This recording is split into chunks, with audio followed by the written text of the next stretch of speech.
You'll notice he no longer suffers delusions of humanity. Affirmative. This gonna sound crazy. It's coming from another place.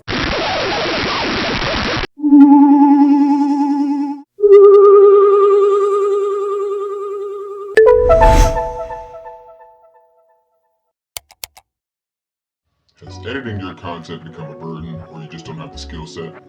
I wish I could focus on content production, but post-editing takes so much time and effort. Ain't nobody got time for that. We'll look no further. Here at Asylum 99 Studios, I can help you create professional quality videos that will be sure to captivate viewers. With my creativity and skill, along with your content, assets, and ideas, I can bring your vision into the simulation. I offer the following services: video clipping and organization, content creation, VFX, SFX, and motion graphics, intro and outro assets. Requests may be taken upon further discussion. So if you're a content creator, short on time because you're out living your best life, or you wish you could focus all your energy into producing content, reach out to Asylum 99 Studios today. What are you waiting for? What am I waiting for? What am I waiting for? Don't settle for mediocre videos. Hire me as your freelance video editor and create videos that meet your standards. Asylum 99 Studios. Release your creativity.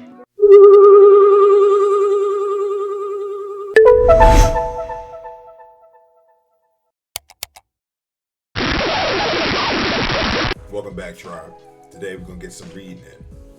We're going to talk about the invisible Third World War. A war that's been going on since before I was born. I was born in the early 90s. You're going to hear some surprising stuff in here if this isn't usually your subject of study. If you're a veteran to going down in the rabbit holes, this ain't going to be nothing new to you. Just share it with some mindless buffoon that you know that needs to hear this. And with that, we're just gonna get to it because this is a pretty interesting read and I don't want to keep y'all here all day. The Invisible Third World War by Walter H. Boart and Richard Sutton. Editor's note: Walter Boart's Operation Mind Control caused a furor in the United States intelligence community when it was first published in 1975. Boart's research on the subject of government agency involvement in dangerous and often life-threatening human experimentation on unwitting citizens paved the way for a new era and exposure of such unconstitutional practices. As a result, many such experiments were halted, and the responsible government agencies were forced to release information which had previously been hidden from the general public. Boart continued his research into the horrifying, mind-crippling effects of government exploitation of its own citizens and mind control experimentation. What he uncovered is more incredible than any science fiction novel. In the as yet unpublished manuscript, The Invisible Third World War, Boart and co-author Richard Sutton revealed that the world is already locked in deadly, invisible warfare, fighting for the ultimate prize, the mind of man.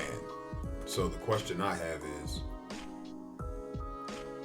why is the mind of man, humanity, mankind, the ultimate prize? And if I speak one thought aloud, that thought lives. If they hold us in low regard, as they allegedly claim, by the way they treat us and the way they try to lord over people, why would my mind, the mind of the bot herd, be the ultimate prize? Is it because if they don't capture our minds, that their plans will be for nothing? Are we in the way of something? Some people will say this overpopulation, battle for resources, when we know the most important resources are abundant and we can never use them all. So that it leaves me wondering, what is it that they're trying to achieve by capturing our minds? What's so important about where we find ourselves or what we find ourselves to be. I can tell you this, it's definitely a hindrance to what they're trying to establish. Are they trying to capture our mind because of what they show us in the media? Usually entertainment, about abilities that these bodies carry, right? It's just a little bit of something to think about. I'm gonna keep reading. When the first atomic bomb was detonated at Alamogordo, New Mexico in 1944, the warriors of the modern world experienced a flash of insight that changed the nature of war forever. The men who built the bomb realized that civilian populations were now unavoidable targets, and that conventional war had now become a dangerous trigger which could catalyze an earth-destroying retaliation with nuclear weapons. Such old-fashioned methods of warfare as gunpowder employed by revolutionaries fighting protracted conflicts were suddenly perceived as potential threats which could ignite the nuclear holocaust. The only safe way to wage war, the warriors realized, was to wage it silently. Invisible warfare, or IW, as it came to be known, became a necessity. By the end of World War II, IW research had begun in earnest, and in the ensuing decades, modern warriors developed a number of insidious methods of subduing enemy populations without their ever knowing that the war had even begun. Secret invisible weapons now pose more of an ominous threat to life than even thermonuclear holocaust. Not only have these weapons been developed without the knowledge of their intended victims, but worse, they cannot even be detected at the very moment they are murdering or robotizing civilian populations. Only if the veil of secrecy is lifted will the free people of the world have any hope of surviving long enough to liberate themselves from the bleak, unlivable future promised by the technology of invisible war. So why is it that the civilian population is an unavoidable target? Why are y'all creating weapons that would destroy everything within its blast radius, rendering a lot of living environments or habitats uninhabitable, right? Which would be your city centers, because those are the populations they're talking about. Outside of cities and urban areas, the population is very small and spread out. But we all know that the shadow government's whole plan involves ridding this environment of humanity, man, woman, human, mankind, etc. And reestablishing for themselves an artificial environment in which they can live here. That's the only way I can rationalize the things that they do. See, I learned from listening to Red Wolf speak and share the information and knowledge he has with us. I learned that if you take a creature out of its a being out of its environment, the environment dies. So a warning I'd like to propose to them is, if you get rid of us, no matter what y'all do down here, you won't be able to maintain it. It'll collapse upon itself, and the environment will destroy you. Because like inside your body, if you're healthy, your immune system is destroying outside invading pathogens, etc., germs, bacteria, stuff like that. And you need to think of the environment you live in as the bigger body, and us being the cells within it. So, if they're not trying to openly use those weapons of mass destruction, we'll call them, they opted for invisible warfare. But they're still not in the business of sparing the human population and not sideswiping and having innocent bystanders and casualties, right? I don't know if they really attack the government with these psyops, but they definitely attack the people, as we're all learning. 2020 being the shining example of why y'all shouldn't be trusting anybody that's calling themselves your government and telling you that they're there to help.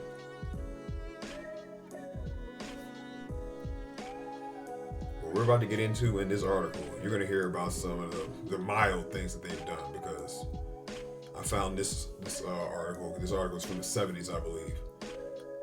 I'm only in the first few pages of the reading room, right? I'm not even deep down in the archive yet. But what's covered in this article is some pretty heinous stuff on the surface. But as for why I think that they're using invisible weapons on us, and the answer is simple. They're using us until they don't perceive to need us anymore. So they use the weapons to get the desired effects out of us, whether that's for us to pass on from this life, or if it's to control our actions or get a desired reaction or action out of us. But if they don't have control of us and they don't manipulate us and sideswipe us, we'd be in the way of the plan that they're trying to roll out. Let's continue. Chemical and biological warfare, the secret plagues. Governments do experiment on their own citizens. I should have known it was you all the time, sucker. In the Soviet Union, the victims never get a chance to talk about it. But in a supposedly free society, if they are left in good enough shape to remember that they have been victimized, citizens can not only talk about it, they can even sue their government. A wide range of invisible warfare experiments conducted on unwitting citizens by the United States government has already been exposed. In a number of experiments, a secret CIA Army team infected Americans with deadly germs from 1949 to 1969. Equipped with nasal filters and other protective gear, these clandestine agents targeted civilian populations in Hawaii, Alaska, New York, Florida, and California with experimental biological weapons, using trick suitcases and a 1954 Mercury equipped with dual mufflers and extended tailpipes. The spooks cast their clouds of plague along 4 New York City turnpikes and through the commuter-choked Lincoln and Holland tunnels. Attacks on Florida were followed by an epidemic of whooping cough in which 12 persons died. In 1950, a secret biological warfare weapon launched from a Navy vessel blanketed San Francisco Bay. 30 years later, on learning of the experiment, victims responded with angry lawsuits against the government. Government agents have injected thousands of unsuspecting Americans with germs such as syphilis, and similar incidents have occurred in Britain and the Soviet Union. Now that formerly secret biological warfare documents have been released after nearly 30 years, at least part of the grisly story can be told. What we can learn from the documents, which the government is willing to release, is just the tip of the invisible iceberg. The fact that innocent civilians have been victimized by their own governments, however, makes clear the threat posed by today's invisible technologies of war. Man, this is some bullshit! Now, for those of you who are still in denial, no, Rando, the government would never experiment on us. Why would they do such a thing? What do they have to gain? I got 2 examples for you that are just on the top of my mind, right? The Tuskegee experiment. If you don't know what that is, you need to pause this video and go look that up. You don't even have to change the video. Open a tab on Google real quick, pull that up, read that real quick, and then come back.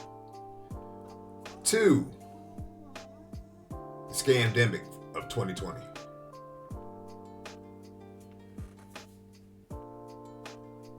Now, if you're an honest person, you know that the 4 years of the scamdemic lockdown was an experiment.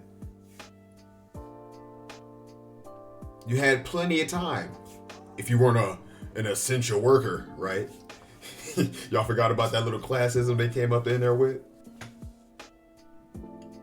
I'm here to make you face the truth. The government is experimenting on you. They want to get rid of all of us, leaving no trace of our existence. And you, those of you who are in denial, are only hurting yourselves, and you're hindering the rest of us. Because to win this so-called invisible war, we need a lot of numbers. But not just numbers. We need numbers that are free up here, because that's their ultimate weapon. They use these invisible weapons and they get us to take each other out. Because what you have to understand, we're not talking about Tuskegee right now. I'm going to talk about the scandemic, right? What you have to understand is it was let me say it like this. It was an attack with the goal of two outcomes, right? Number one, they wiped out as many people as they possibly could without drawing a whole lot of attention to themselves from the bot herd. People that are awake and paying attention, we saw y'all. But there's not as many of us as there is walking bots, right? And two, to sow division within society. Because those of us who survived, right, the witnesses and the victims, like we talked about in a previous video I put out, they have two factions from the scandemic. Those who I like to call the Vax Covidians and the free thinkers, the rebels, right? Now, I don't know if y'all noticed this, but even after all of that, there are still people that bow down to the medical establishment.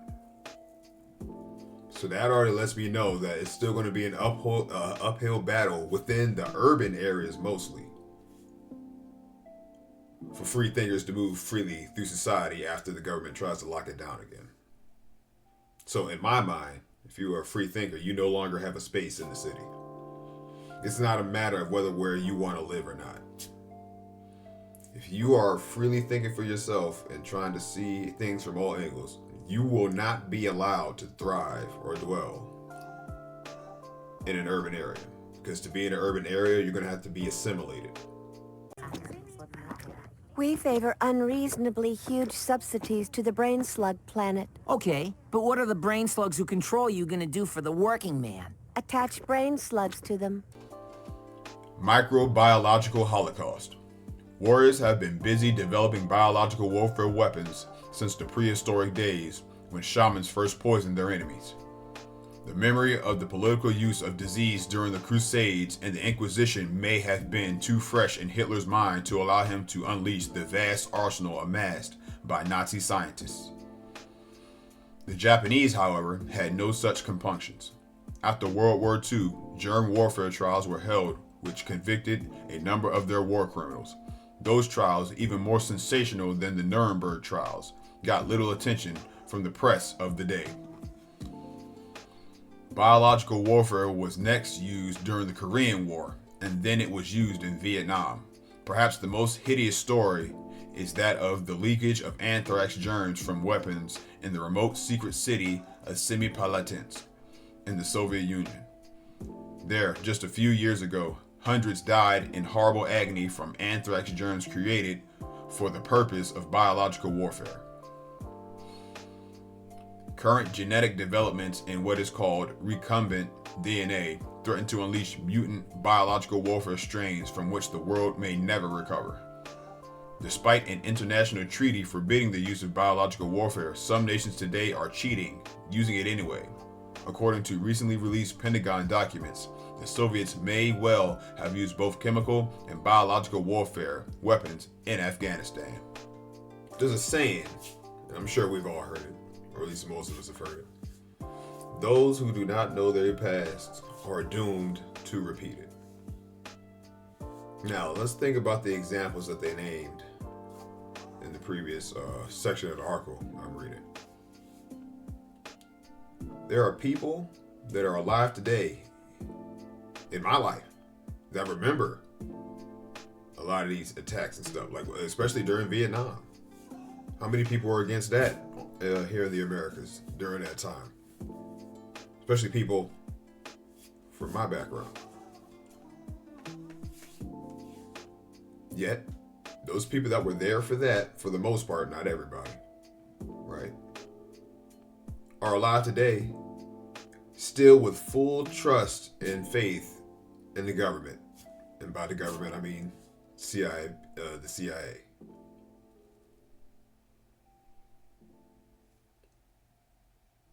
So, they know the past, but they're either in denial. They're just in denial because there's no way that these traumatic things can happen to you and you don't know that it happened. Now, whether you go into Stockholm Syndrome or something like that is a different matter altogether, which I think a lot of you people suffer from. These people have abused y'all from the 40s forward for what I'm talking about, the CIA. I'm not talking about, historical stuff. This isn't that video. But for the CIA and scientifically, from at least the 40s going forward. And we are still in it today. We just went through the scandemic. And if you got your wits about you, you know something else is coming. Because they're already beating the drums and getting the propaganda rolling. And we all know what this year is, 10/24 election. I'm just waiting to see which one it's going to be. Is it going to be the aliens? Is it going to be biological weapons?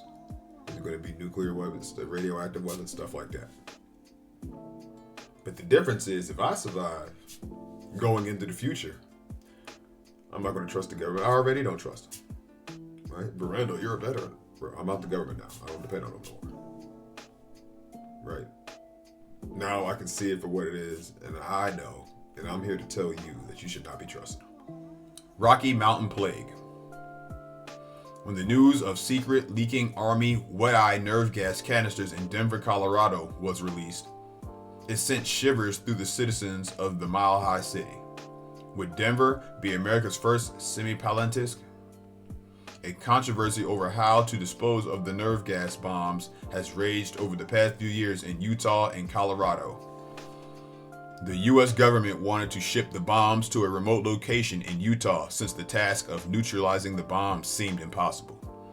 The government announced that they would load the bombs on airplanes and fly them from Denver to the remote Utah location. No one wanted leaking bombs flown over the countryside. However, a loud protest arose. Today, those nerve gas bombs sit in a storage depot near busy Stapleton International Airport in Denver, oozing their toxic contents, while legislators of Colorado and Utah battle Pentagon bureaucrats over the life and death question of what to do with the unwanted nerve gas. Now, I want you to take a second and digest what you just heard. They were flying leaking nerve gas weapons over the top of cities. It's a gas, not a liquid, right? So is it possible for it to stay in the atmosphere and fall down upon the population? Why store it the way that they stored it? Does the bleed off from the leakage, once again, go up and affect the air in a radius of its location? My question is, why are you storing it? Why are we creating weapons that we can't get rid of? You see, the thing that I'm noticing about weapons that you can't get rid of, even if you don't kinetically use them, you can sit them off to the side and see if they have any side effects on the population that might not be as drastic as if you had directly used it. Because remember, welcome to the asylum. You are in an open air crazy house / laboratory. You are on a scientist's desk for the most part in these urban areas.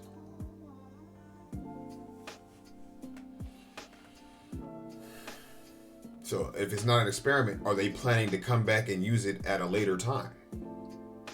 Right? That's something that you got to keep in the back of your head. Maybe they're just sitting off to the side and like, okay, they're getting out of control. They're starting to wake up. Drop the gas on them. Who knows what they're spraying above us? The sun's starting to come up, so I'll go out there and see if they sprayed us up today. It never ends, and it's always been in your face. They've been spraying the skies all my life, but I've always known that there weren't clouds because I'd be watching the plane spray them. But then people would tell me, no, it's just this, it's just that. But when I go and do my own research, based off of what I've seen, I learned that it's a weapon being used against me by people that want me gone. Wizards of Death. Like biological warfare, chemical warfare was first developed in ancient times, and it has been used in World Wars I and II, in the Korean War, and in Vietnam. Disguised as a herbicide during Vietnam, the chemical warfare weapon Agent Orange, for example, poisoned thousands of American GIs. Today, those GIs suffer from the after effects of the weapon, unable to receive adequate compensation from Uncle Sam, who continues to minimize the dangers of Agent Orange. And the state has no use for your kind. In 1980, the Soviet Union attacked Afghan rebels with deadly Soman gas, mocking nearly every treaty on the books.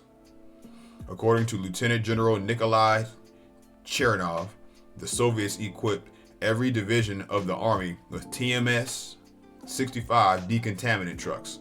Soviet-led Warsaw Pact troops regularly conduct nerve gas war games using live weapons and deploying 100,000 chemical and biological warfare specialist troops. The United States maintains 3 million convulsion-causing sarin artillery shells, several thousand sarin bombs, and hundreds of thousands of gas landmines. Nerve gas weapons comprise 2/3 of the 150,000 tons of poisonous gas in the American arsenal. So if the United States Corporation is supposed to be the police of the world, right? We're America. We're the moral high ground. Why are they in possession of weapons that will get you hemmed up on war crimes? If you're not using it on the so-called alleged enemies of America, right? Who are you going to use all that stuff on? Who are you going to use a gas mine on?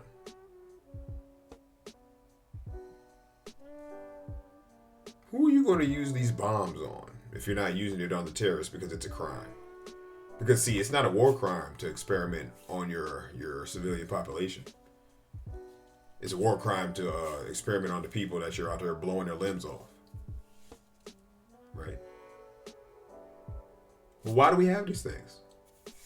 I'll tell you why they have these things. Because the United States Corporation is not for you or me. It was hijacked and weaponized against us. To this day. To this day! To this day! As they did with biological warfare, the CIA tested chemical warfare weapons on U.S. citizens, attacking hundreds of unsuspecting GIs with BZ, a hallucinogen 100 times more powerful than LSD. It was difficult for the BZ victims to complain of after effects of the tests. However, since BZ left the victims with amnesia.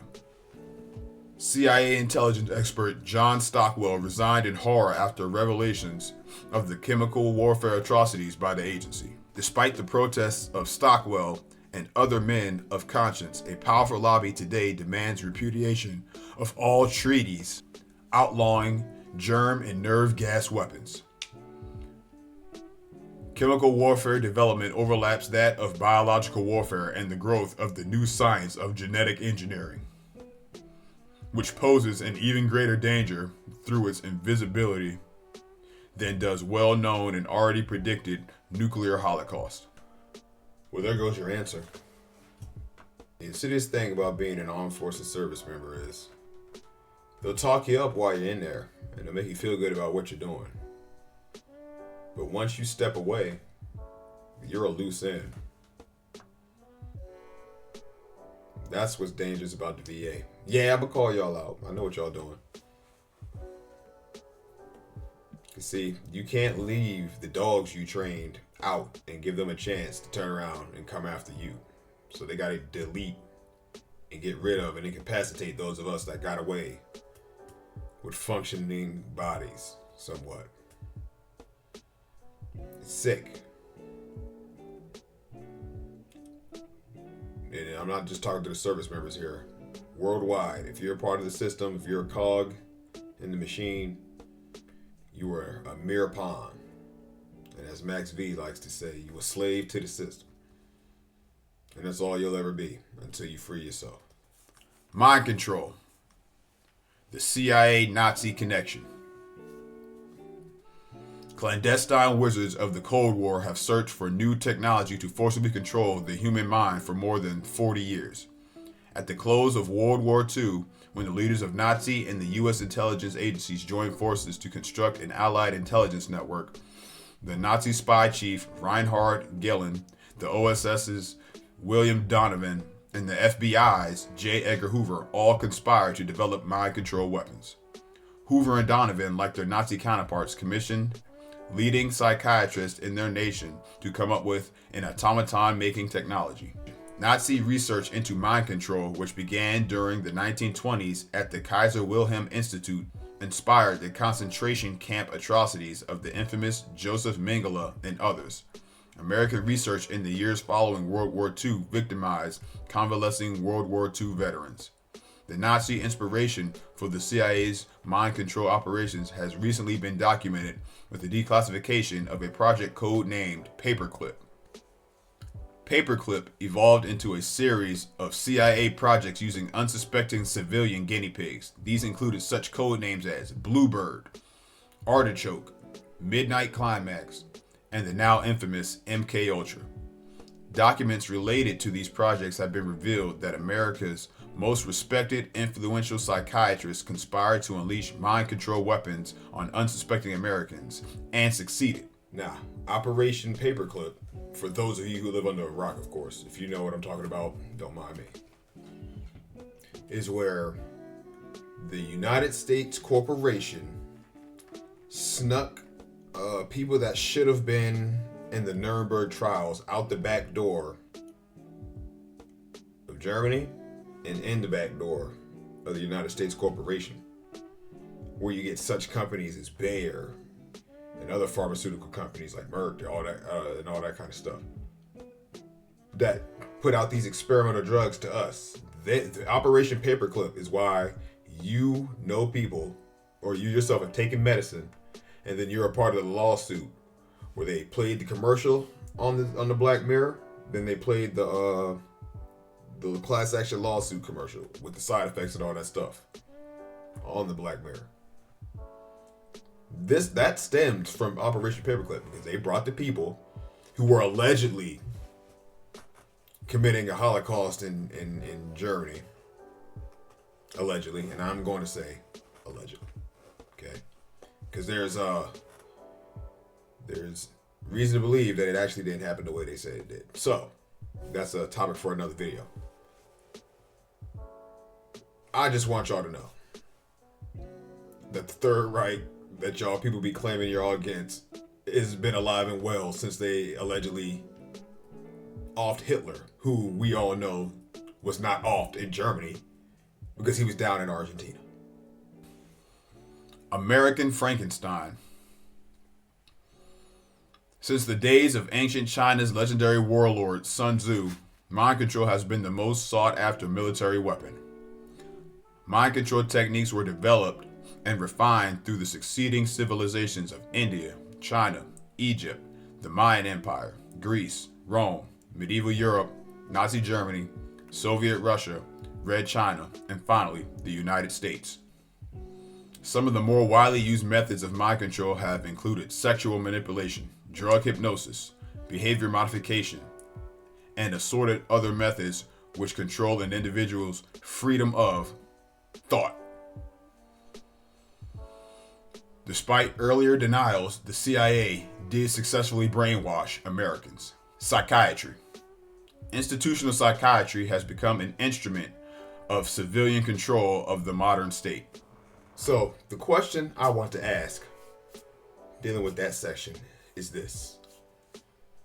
If they was brainwashing our great-great-grandmammies and grandpappies, what makes you think that you ain't brainwashed?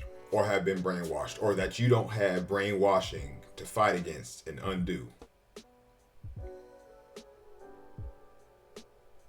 It's been a psyop from the very moment I touched down in the dome. I've been dealing with psyops my entire existence, as have you.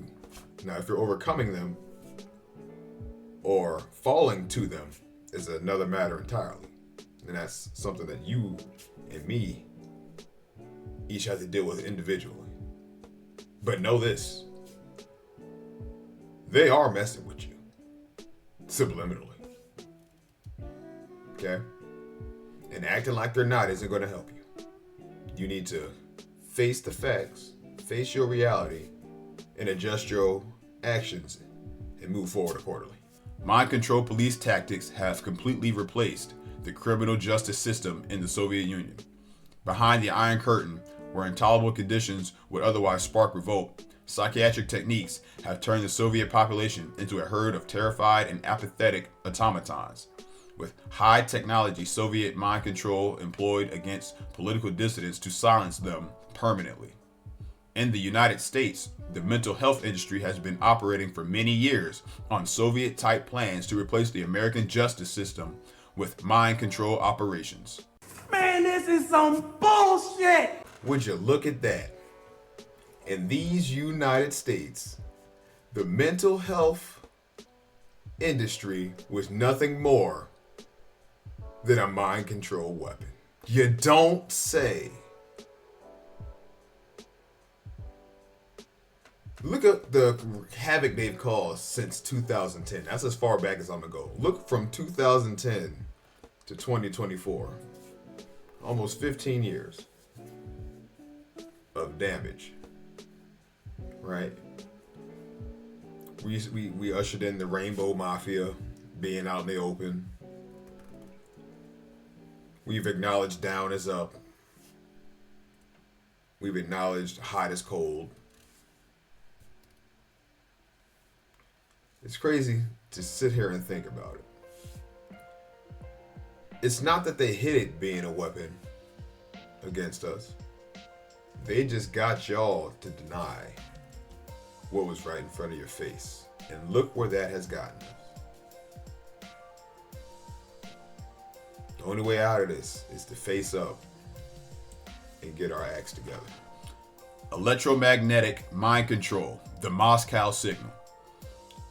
Protected by the general public's unwillingness to believe that such things can actually happen. What's wrong with y'all niggas? What's wrong with you?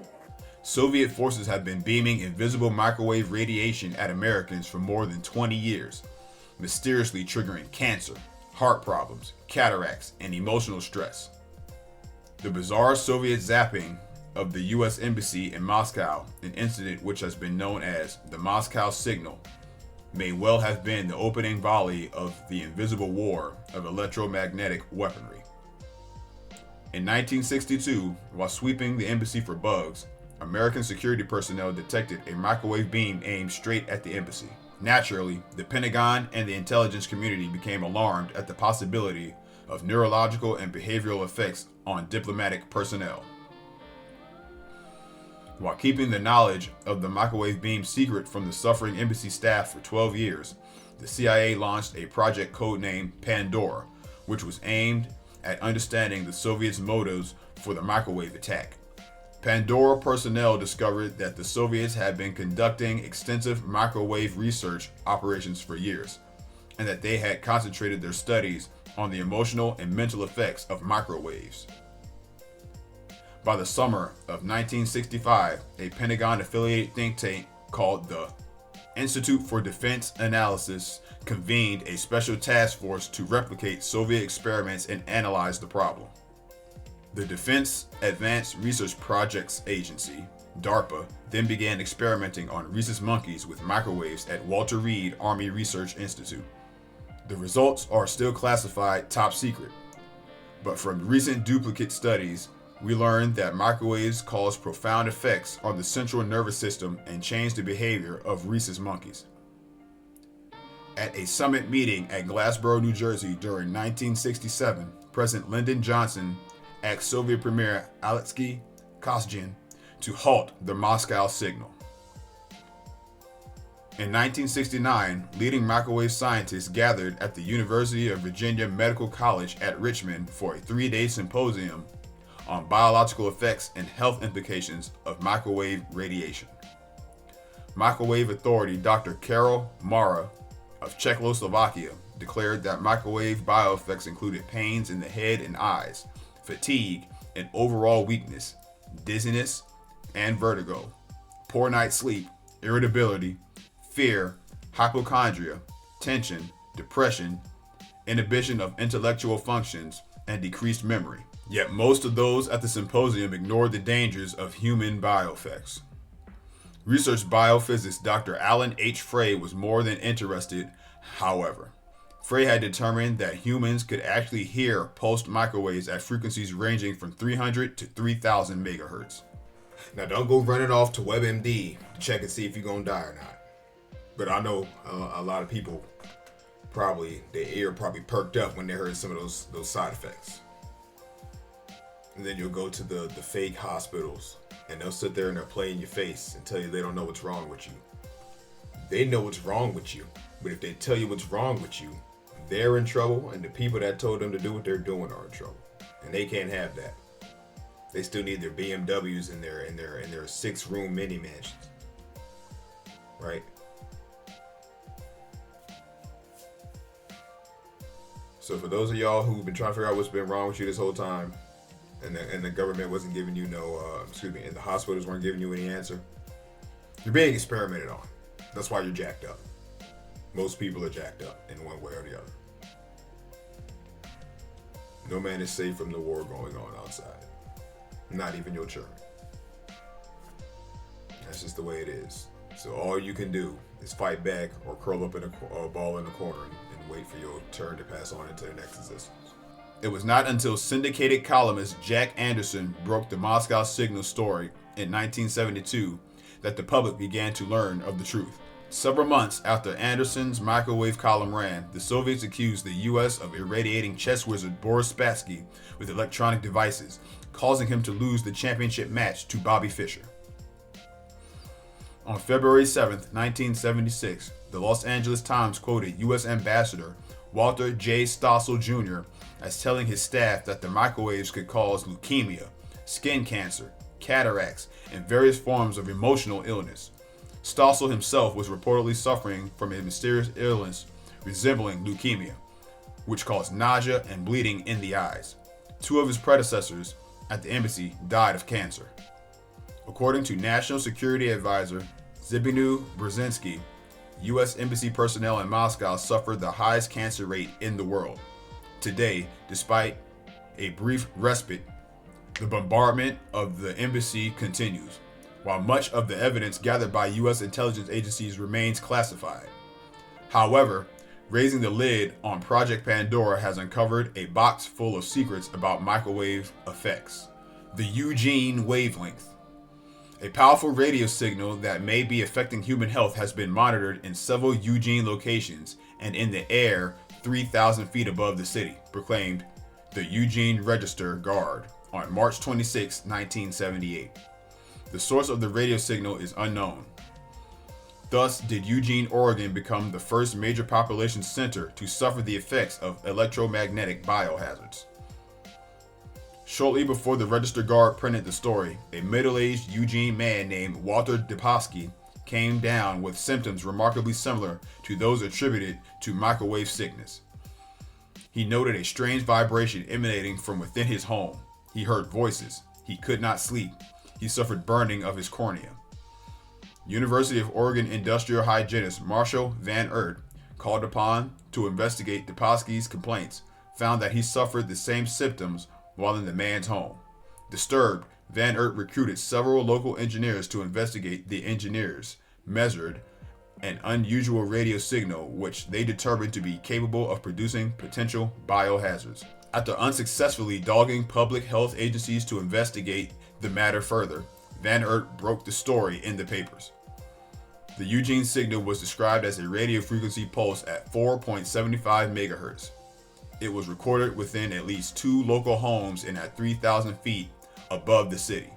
The signal strength was rated at 500,000 watts, 10 times the Federal Communications Commission (FCC) radio license limit. The signal extended as far away as the next town, Corvallis. After receiving 150 documented complaints about the signal, Governor Bob Straub, Senator Mark Hatfield, and Congressman Jim Weaver were prompted to demand an Environmental Protection Agency (EPA) investigation. A data analysis by the State Health Department's Radiation Control Section determined that there was probable cause linking the complaints to the strange frequency, said Clifford Schrock, a Textronics Inc. radio frequency analyst who had written electronics manuals for the CIA and National Security Agency, NSA. I was surprised I had never seen anything like it before. Reactions to the story flooded from around the world. Calls came in from people who had similar stories to tell about their own distant areas. Several calls came in from technicians offering their hypothesis about the signal, suggesting a possible link to secret weapons radiation. The people of Eugene began to learn about electromagnetic radiation, EMR, biohazards in a hurry. No one, however, could get to the bottom of Eugene's problem. The FCC's Enforcement Division Assistant Chief Richard Smith flatly attributed the frequency to a naval transmitter at Dixon, California, nicknamed the Dixon Duck. Van Oort and others disputed this conclusion. The Navy denied that the Dixon Duck was responsible. When the EPA technicians finally arrived, however, they proclaimed that the mysterious signal did not exist at all. Van Oort, Schrock, and others who had felt the signal and measured it strongly disagreed with them. But the EPA investigators held a press conference at which they discredited the reports of the strange Eugene signal and promptly returned to their Las Vegas headquarters, where they refused to speak to reporters. After this, the investigation folded altogether. The Eugene signal remains an official mystery. Although the people of Eugene didn't know it, both the US and Soviet military had been working for years to perfect the use of electromagnetic frequencies as lethal psychological weapons. Similar symptoms reported in such places as Timmins and Kirkland Lake in Canada were traced to a notorious Soviet radio broadcast dubbed by amateur radio operators the Woodpecker. These effects bear a strong resemblance to the biohazards inherent in the invisible weapons like the electromagnetic pulse, EMP, under development by the Pentagon. On October 14, 1976, radio communications throughout the globe were disrupted by powerful radio waves emanating from the Soviet Union. The broadcast appeared irregularly and varied between high and very low frequencies. When the US, Canada, and Great Britain and the Scandinavian countries protested the broadcast, the Soviets apologized, blaming the disturbance on experiments.